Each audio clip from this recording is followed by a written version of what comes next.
इतकी मोठी समस्या आहे साताऱ्यामध्ये, 5-5, 10-10 प्रश्न एक माणूस विचारतोय. एकच प्रश्न आहे माझा, एकच प्रश्न विचारतो. सर्व इथं उमेदवार आहेत, अपक्ष उमेदवार असतील, सत्ताधारीमध्ये आमचे अमोल मोहिते माझे मित्र असतील, तुतारी सर प्रश्न टू द पॉइंट विचारा. आपली भूमिका थोडक्यात शहरातल्या वाढत्या अतिक्रमणाबद्दल स्पष्ट करावी. अतिक्रमण निघणार का नाही नगराध्यक्ष झाल्यावर? दोन प्रश्न आहेत. आधीच्या जर प्रसन्न बगाडेंनी प्रश्न विचारला, उत्तर द्यावं. विषय अतिक्रमणाचा आहे, अति कमी शब्दामध्ये उत्तर द्यावं.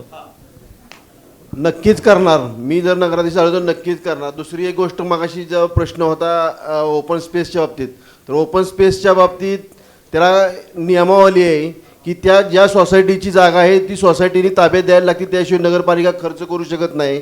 आणि तिसरा विषय जो ह्यांनी विचारला होता की रिक्षा वाहतूक. हा, रिक्षा वाहतूक. तर साहेब आपण नक्कीच भविष्यात नगरपालिकेमार्फत इलेक्ट्रिक बसचा प्रोजेक्ट आणणार आहे, त्याच्यावर वर्किंग चालू आहे. फक्त अतिक्रमण हटलं तर बसला जायला रस्ता राहील.